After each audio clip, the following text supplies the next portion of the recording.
two of the best bigs in the league a couple nights ago got tangled up in a fracas, and that was Joel Embiid and Karl-Anthony Towns. And now the league has levied the suspensions. 2 games for Embiid, 2 games for Towns, 0 games for Ben Simmons. What do you think about the penalties for the fight? Simmons should at least got 1 game because he's actively participating right there with his arm around Karl-Anthony Towns' neck. Okay, I don't care what they said to one another. He's literally on the back of him, basically choking him. And so I think the NBA got that part wrong. I like the 2 games not being more, and here's why. And I mentioned this yesterday. They were in such close proximity of one another that none of the blows landed flush, and they ended up grappling and throwing one another to the floor. It wasn't like they got a chance to square up and make it look like an ugly scene that would have caused them to have to suspend them for more games. I'm also surprised about Ben Simmons' lack of suspension because the 76ers were trying to call him a peacemaker. What kind of peacemaker chokes somebody out? Like, he's got his eyes choking him out. That is not making peace. That is violent, aggressive behavior that literally can kill a person, but they're calling him a peacemaker. Ben Simmons woke up and he was like, wait, I didn't get suspended? Jalen, what did you think about Kawhi's big night? You know how much I love Kawhi. We both were coached by Steve Fisher. I've been following his game and his growth and maturity for very long. And defense used to be his calling card until his offense caught up. Yep. That's what made him the best and most complete player on both ends of the floor in the league and the reigning finals MVP. But let me tell you what I don't like. Turn it on the television. His team is playing at Utah, and he's already missing games due to load management. It's 2 weeks into the season, and we already got players sitting out games. So I'm not surprised that he had a big-time game because he's arguably the best player in the league. But also, he had a handful of days off. So I anticipated that he was going to have a big game going up against his former squad. So my question for you about load management is this. Does Kawhi Leonard tell the Clippers that he wants to take a certain game off, or do the Clippers tell Kawhi Leonard that he's going to take a certain game off? So here's a dirty secret.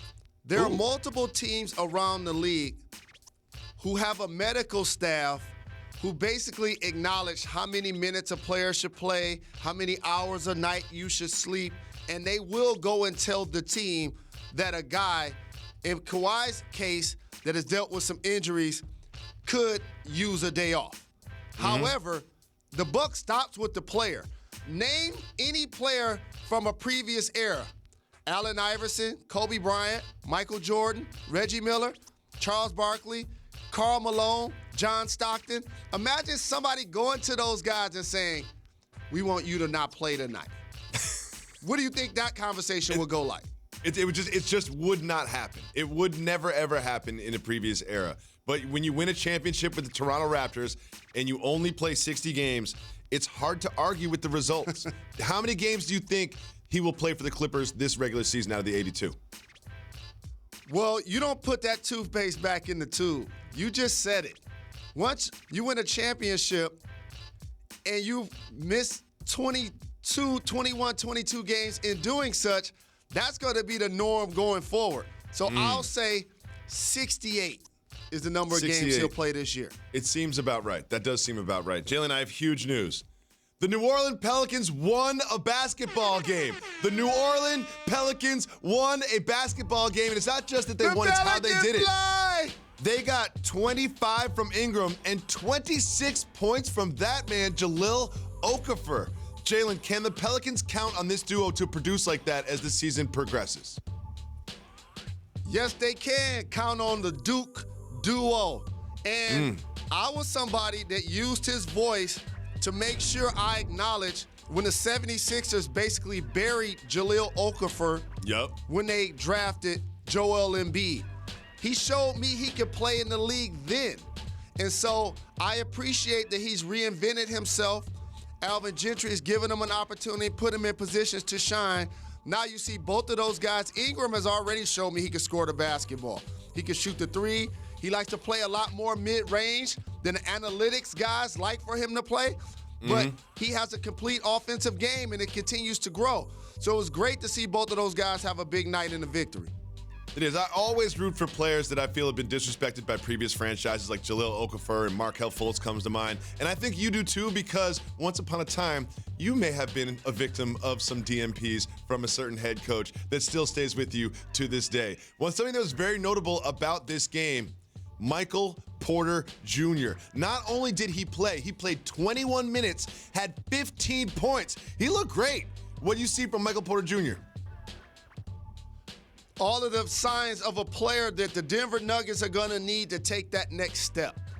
And this is why you draft him in the lottery while he was injured, even though a lot of people understood that he had a top-tier talent. Because if you look up front for the Nuggets, Paul Millsap is starting basically and playing a lot of those quality minutes. Yep. And if you look at the adaptivity of playing alongside the Joker, who's not the most athletic player in the league, but he's very smart, he's very skilled, and he's very versatile. I think a stretch for playing beside him really would put them in a position to take it to the next step. And so it was great to see this young player who's overcome so many injuries get out there and perform and have a big game. Thanks so much for watching ESPN on YouTube. For more sports analysis and highlights, download the ESPN app. And for live streaming and premium content, subscribe to ESPN+.